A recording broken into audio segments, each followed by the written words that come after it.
Hi, I'm Emma Friedlander Collins. I'm a crochet designer and author, and I specialise in upcycling and remaking.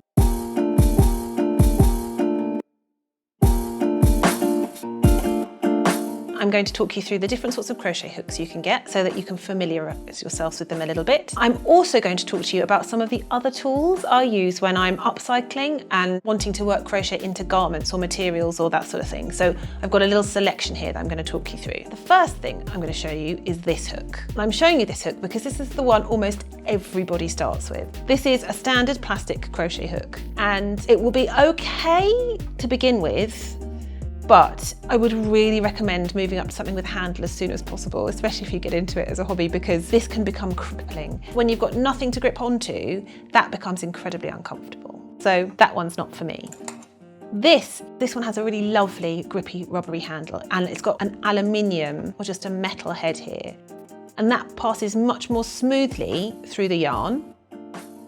The plastic one, it gets a bit sticky. It's not so much fun to use. So anything with a metal head moves through the yarn much more easily, and then you can see gives me something to grip onto. So I find that one my most comfortable.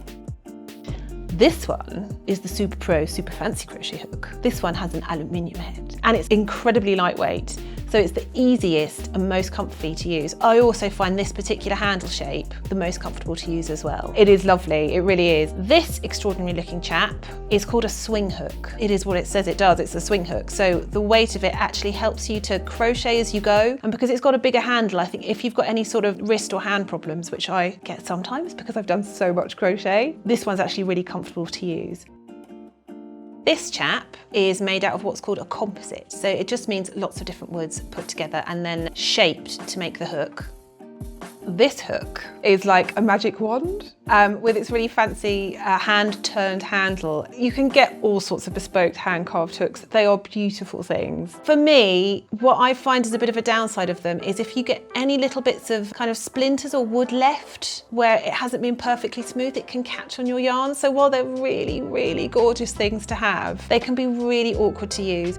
The next hook I'm going to show you is called a Tunisian crochet hook. With Tunisian crochet, what you will do is you will cast on, it's a bit like knitting. You pick up each stitch as you go, and dependent on the length of the hook will be how big a piece of Tunisian crochet you can create. This one, that looks like some sort of medical implement, is a flexible one. So because it's got a soft end, you can actually just work as many stitches onto it as you want. So it gives you a lot more flexibility. But again, because this one's wood, I probably wouldn't use it so much. Now I'm going to show you a couple of other tools that I use. Firstly, is a pair of proper fabric scissors. A proper pair of fabric scissors will allow you to cut all the way along the length of the blade, and it will be a pleasure to use. So it's the one thing I recommend you invest in. This chap, which I use a lot, is called a bodkin. I think it's for leather work. I just use it as a stabby tool.